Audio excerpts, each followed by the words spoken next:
You are Locked On Wolverines, your daily podcast on the Michigan Wolverines, part of the Locked On Podcast Network. Happy Tuesday. We are back and doing it. Round 2 for the week. Locked On Wolverines podcast, part of the Locked On Podcast Network, where it is your team every day. I am your man on the ground, Isaiah Hole, publisher of Wolverines Wire through USA Today Sports Media Group. And we are going to get into it. Michigan versus Ohio State. One of my problems is with when you're doing this like every day is I don't know how much I'm going to repeat myself from yesterday. So I'm hoping I don't too much, because it's like these thoughts percolate, right? And it's like sometimes it's like, is it something I said yesterday? Or, I have conversations with other people, and it just becomes like a whole thing, So hopefully we won't repeat a lot of the same things. But I will tell you that my confidence in Michigan is shaken a little bit. So it would be a pleasant surprise. That I think is what we are looking for. I haven't gotten any inside info. I guarantee no one really has fully accurate inside info on Blake Corum and his availability. But certainly there is a tenor of don't expect him per se on Saturday. Now, how much veracity can be put into that, I'm not 100% sure. But it is certainly something to pay attention to, and certainly would significantly hamper Michigan's chances against Ohio State, not because they are incapable, but because that is how they have built this offense. Certainly that would play a big role in how Michigan goes about things. And certainly there's conflicting information about Donovan Edwards, about his supposed hand injury, the severity. Will he be able to play? It sounds like he'll be able to play, but it's how effective will he be of those kinds of things. When it comes to his ability to catch the ball with, like, if he has, say, and I don't know if he does or not, so don't take this as me telling you something and, don't run with it per se. But if he has like some kind of cast on his hand, will he be able to catch the ball? I mean, we saw Roman Wilson being able to kind of do that last year. So I wouldn't preclude it, but Michigan is kind of limping into this game to some degree, particularly on offense. And that's an issue. I know there were rumors out there about Junior Colson. I'm not concerned, considering I saw him sprinting into Schembechler Hall on Monday. I would imagine, unless it's an upper body injury, that's which really doesn't affect the linebacker quite as much, unless it's something that's torn or something, like when Ryan Glasgow had a torn pectoral muscle. But I would imagine that will be okay, right? So, but obviously the question is Mike Morris. He's the big question. Everyone else, to my knowledge, some people have said some things about Michael Barrett, maybe him as well. But generally, I think that the defense will be good to go. Now, that in a way is the most important thing, because if Michigan had lots of injuries on the defensive side of the ball, Michigan wasn't near full strength. It doesn't have to be full strength, but if you do have at least a close to full strength Mike Morris and everyone else is pretty much full strength, you've got the rotation up front and everything. You're not necessarily heavily reliant on just Morris. I mean, you've got plenty of other guys that can go out there and do the job. That is 10 times more important in my eyes than Blake Corum, because this game is going to come down to the Michigan defense versus the Ohio State offense. That's going to be the most important aspect. If the Michigan, because as much as we can sit there and say, well, CJ Stroud, he threw for almost 400 yards last year, and and there's a lot of different elements to that passing game that are going to be hard to slow. We'll see if their run game is able to do anything. Obviously, last year against Michigan, it really couldn't. If you hear squeaking, it's because Zuri found a toy. There's lots of different things where you have questions about what their offense is going to do. If Michigan can have the type of performance that, say, Notre Dame had defensively against their offense, I don't expect conditions to be like the Northwestern game, or heck, even to some degree what Maryland was able to do for 99% of the game. And, then that was pretty much all defensively. Michigan will have an opportunity So I think that's the key thing.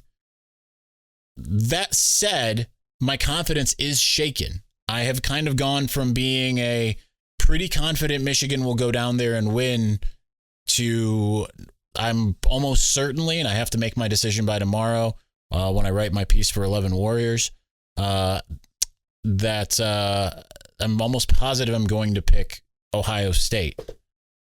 Just because the problem is when you do build an offense, the way that Ohio State that Michigan has built that offense, where it all runs through Blake Corum, while it has been super effective, the fact that it has not been that diverse in the back half of the season, from week 6 on, very little diversity, it doesn't give me much confidence that they're suddenly going to be able to break out, especially because it seemed like they were testing out a lot of different things.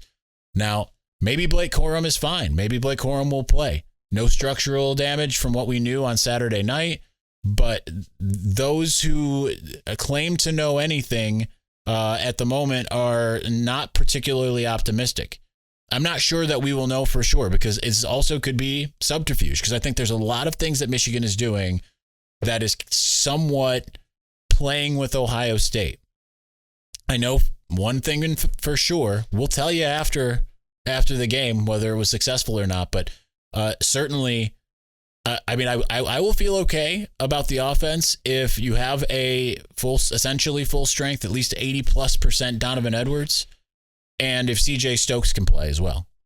And I think that that's not the end of the world. I think that that's not optimal given what Blake Corum presents, considering just how good he has been. But if Michigan's rolling out a bunch of guys, if the offense has a similar personnel look as it did near the end of Illinois, then I'm not going to be as optimistic. But I do want to share some reasons why I do have some optimism here coming up in just a moment. But this episode has been brought to you by Upside. Listen, inflation has us all thinking about different ways to cut back, whether it's going out as much, maybe you're not taking as many vacations. If you're a vacation taker, maybe you're cutting back at the grocery store. It is awful. Could be driving less, dining out less, buying less, like I said, from the grocery store. We can all agree that there's nothing fun about less. That's why I started using Upside. Upside is an incredible app for anyone who buys gas, groceries, or dines out. With Upside, I don't have to cut back because I get cash back on every purchase. To get started, you download the free Upside app, use my promo code LOCKED, and get $5 or more cash back on your first purchase of $10 or more. Next claim and offer for whatever you're buying on Upside. Check in at the business, pay as usual with a credit or debit card, and get paid. In comparison to credit card rewards or loyalty programs, you can earn 3 times more cash back with Upside. Upside users are earning more than $1 million every week. That's probably why they have a 4.8 star rating in the App Store.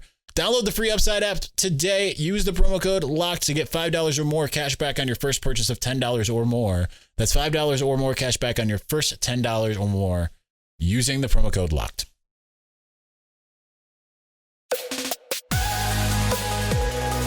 All right, so I am not completely without optimism going into this game. I know it kind of felt like it to some degree.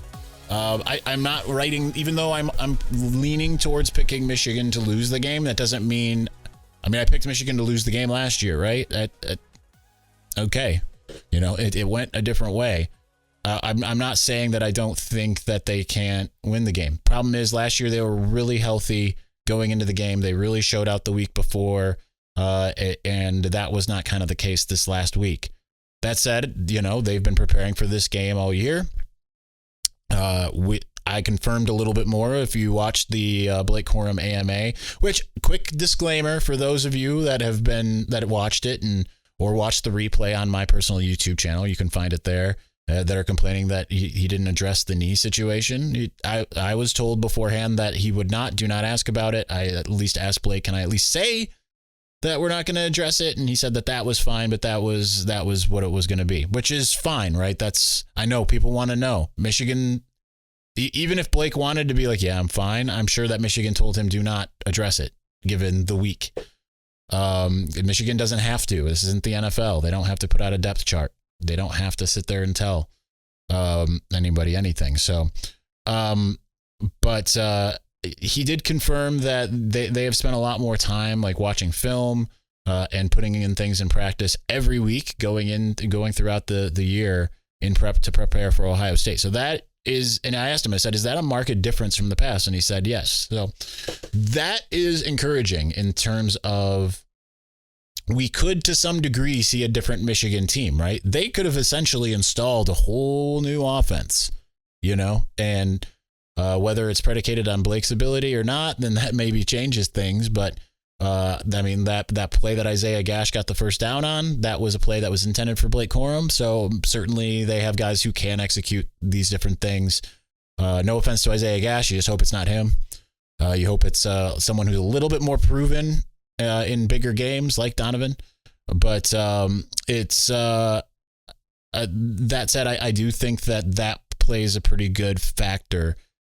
Ultimately, the other part, and I was kind of reminded of this when we were talking to Chris Jenkins and Olu Oluwatimi at the media availability this evening, is that the game last year came down to line play. And I still think that Michigan wins the line on both sides. Generally, that is how you win games. And Ohio State hasn't necessarily looked like world beaters up front. This still will be a big test for both lines, right? This isn't like they're not playing some also ran. They're not playing UConn or something like that. They're not playing Colorado State. And certainly Michigan's going to have to find a way to get pressure. But the line play is very crucial, and it looks like they're going to be either full strength or close to full strength on both. So that is, I think, potentially very key, right? Because if they can go and say, not just play at the level that they've already played all year, but take things up a notch, which is a possibility in a game like this. Ohio State could do it too to Michigan. Ohio State could suddenly play like world beaters on the line, and suddenly we're looking at their offense and defense and saying, what happened? Why is it so much better? But if Michigan can go out there and take things up a notch and execute, just as well, if not a little bit better. That's a Jim Harbaugh thing. If you want to get better at something, maybe work a little bit harder. That's one of the things he says at least every other week. Then certainly there's an opportunity for Michigan to win regardless of any injuries. The next thing, which gives me a lot of pause on picking Ohio State going into this next game, is the confidence level coming out of Ann Arbor. I mentioned this on Monday's show. Jim Harbaugh, I've never seen him as confident and maybe even playful the week of Ohio State. With Ohio State and Michigan State, it's always very solemn, very somber, regardless if Michigan is favored to win. It's always, we've got a big challenge ahead of us. We're going to have to play our best. This time he's like, it's like almost like you had to remind Jim when talking about Ohio State's personnel. It's like, hey, you coach Michigan, right? Because you sound like really excited about what they're capable of. So that's one element. But then even talking to the players tonight, they just, there's a big difference from what we used to see when we'd go to this Tuesday night press conference. It's less hope and more confidence. And it's not just confidence. It's like, it's not arrogance, certainly, but it is like, we know what we're going to do. They kind of had that last year as well, but it was still a little bit more hope because none of these guys that were on the team last year had ever beaten Ohio State. Now you do have a situation where all of these players, with the exception of the freshmen, know what it's like to beat Ohio State, and very few players know what it's like to lose to Ohio State. There are players that know, right? And it's your seniors. Mike Sainer still knows what it's like to lose to Ohio State. He was on that 2019 team. But you look at them as well. It's not, a lot of those Ohio State players don't know what it's like to beat Michigan. If Michigan goes and gives them everything they can handle, one team is going to know for sure that it can go out and get the job done. That leads me to the next point that gives me some confidence, is that Michigan found a way to have a comeback victory this year after just dominating.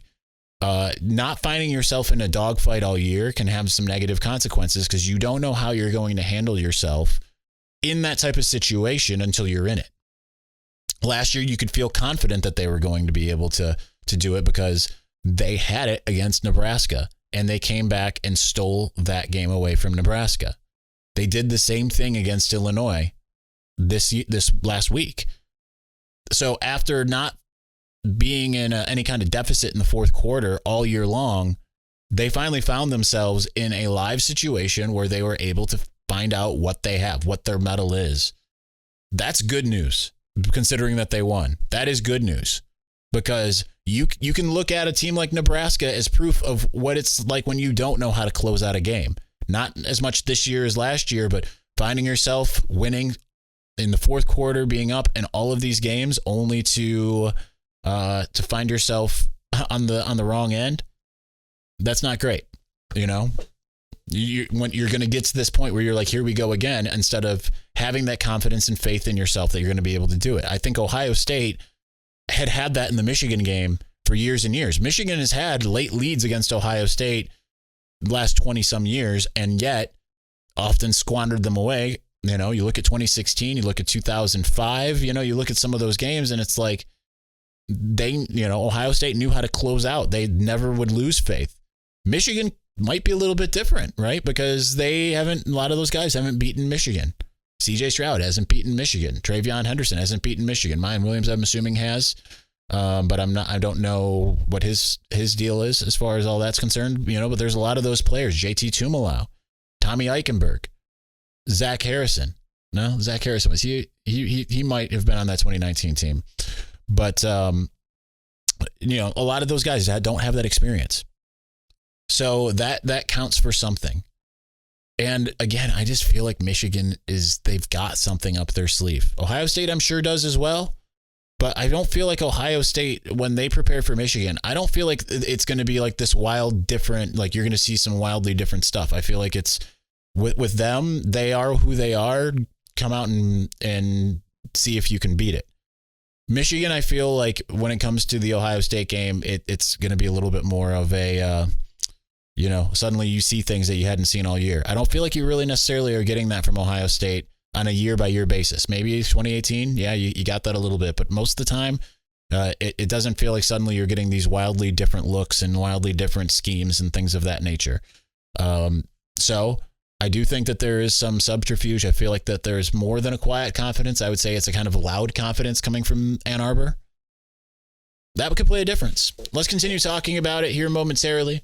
But before we do, this episode of Locked On Wolverines brought to you by BetOnline. BetOnline.net is your number one source for sports betting info, stats, news, and analysis. Get the latest odds and trends for every professional and amateur league out there, from football to basketball to soccer and esports. We've got it all at BetOnline.net, and if you love sports podcasts, you can find those at BetOnline as well. We're always the fastest and easiest way to get your betting fix. Head to the website today or use your mobile device to learn more. BetOnline, where the game starts.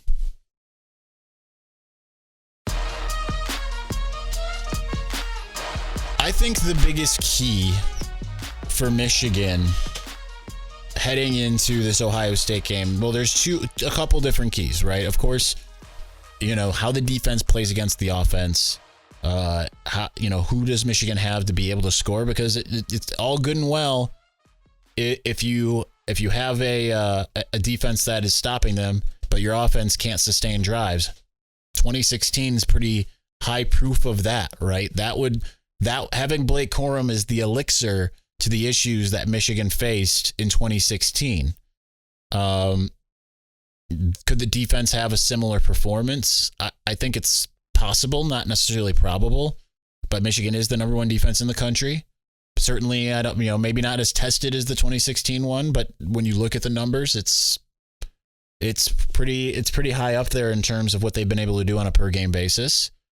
If Michigan is able to stall Ohio State out often, then that's a good news. But they need to figure out a way to put the foot on their neck in some ways, cause them to make some mistakes. Ohio State doesn't make a ton of mistakes offensively, but I've seen them make a few more than Michigan tends to make in terms of, we've seen CJ Stroud make some really errant throws in terms of turnovers. He doesn't make a ton. Again, this is not like he's turnover prone. He's not Graham Mertz. But certainly I feel better in general about Michigan's lack of turnovers. So what Michigan needs to do is start fast. That's the absolute thing that they need to do on both sides of the ball. Do what you did last year. Go up 7-0, whether you got the ball first or not. Go up 7-0. Force them. If you can force them into a 3-and-out, all the better. Set the tone for how the game is going to go. And then from there, that you hope that you can keep things going. But the second part of this, something that we've been talking about all year that did not come to fruition last week, second half adjustments, especially defensively. Because Ohio State is a team that can pile on in the second half. We have seen it. We have seen it in this game in 2018. We have seen it this year. I mean, you can count Iowa, I guess. Technically, they scored 26 points in each half, but Iowa only scored their 10 in the first. Iowa's offense, obviously, was responsible for a lot, some of their own points as well as some of the Ohio State's points. But Penn State, some of those games, Ohio State does have the experience of being down in the fourth quarter, nonetheless on the road against a Penn State team that at least considers it a rival. So it is incumbent upon Michigan to be able to go into the horseshoe and not have the same kind of third quarter implosion that it had defensively. It needs to look like it has in the third quarter almost every other time. Michigan is going to need to keep the ball when they're on offense. And I think in order to win this particular game, given what we think is possibly happening in the injury front, they're probably going to need to force a turnover of their own, especially because they won't have the crowd behind them. Though, I mean, Michigan's played very good on the road. That's continued to play very good on the road this year, like it did last year. And again, the intangibles, it does feel like there's something special. This happy mission, happy warrior, all of that stuff. I just feel like there is something we do not know. And maybe I'm being Pollyanna about it in the sense of I'm just being very like pie in the sky. And it turns out that, no, Ohio State's just that much better. But Ohio State's got all these things that are just, better. But I know that Michigan's been confident. I know that they've had some things that I consider subterfuge going into the game. It's just a matter of what else is there. And a lot of people out there will say mano a mano, Michigan can't beat Ohio State. I don't know that that's true. Michigan's scheme kind of seems poised kind of on both sides to be able to take advantage. But at the same time, we're going to have to probably see a heck of a lot more passing. I don't know that Michigan's going to get that 250 yards rushing it's accustomed to getting in this game based off of whether or not Blake Corum's able to go. And if he is, how effective is he going to be? If he can only run in a straight line and can't make a heck of a lot of cuts, then that's probably a problem. But, if Donovan's capable, they run a bunch of stretch plays. I mean, people say he doesn't run in between the tackles. We've seen him do a pretty good job doing that. Maybe CJ Stokes is, if the offensive line can open those holes, Ohio State underestimates number 23, then maybe things can get a little interesting, Certainly they thought they were going to shut down Hassan Haskins last year. All we heard going into the game last year is their run defense is so much better. Whatever happened against Oregon, that's been fixed. Everything's fine. Kerry Combs is not calling the shots anymore. Things are great. And then Michigan said, So it'll be interesting to see and I'm also not necessarily sold on Dallin Hayden if he's the one who has to start for them. Like I said yesterday, he was able to get against Maryland what Maryland gives up. Credit to him for going out there and being able to do it. But it's not like, their guy went out there and did that against the number one rushing defense. Michigan's number 2 rushing at the moment after letting Chase Young get 140 yards. Little bit different, Chase Young and Dallin Hayden. A little bit different, I think, even Chase Young and Mayan or Travion. So Michigan's going to have to find a way to be who it's been, potentially with some players out. I do think that, I don't know on Blake Corum. I just don't. He did not tell me yesterday. So I don't know on Blake. I don't know on Donovan, but the tea leaves indicate that Donovan will play. I feel like Luke Schoonmaker could have played. I feel like Colston Loveland has been really coming on lately. A lot of people have pointed out he's been open seemingly on every play. That's certainly been the case. Can JJ go out there and settle himself down, keep his feet from getting happy and make the throws? We've seen it this year. There will be people who tell you we haven't seen it. We have seen it this year. It's been sparse, but we saw it last year. If you go back and even against Ohio State, he made a beautiful throw into double coverage. I think it was to Roman Wilson. He needs to be that JJ again. All bets are off if he's that JJ. If he's that JJ, if he can go out there and suddenly out Ohio State, whoa. It's a possibility. You can throw on Ohio State. The question is, can Michigan receivers catch the ball? They have not done that great of a job doing that, which worries me given 2019. You had like 8 straight drops. That's never ideal. It's possible. I don't know that it's probable. I would put the Michigan win into questionable.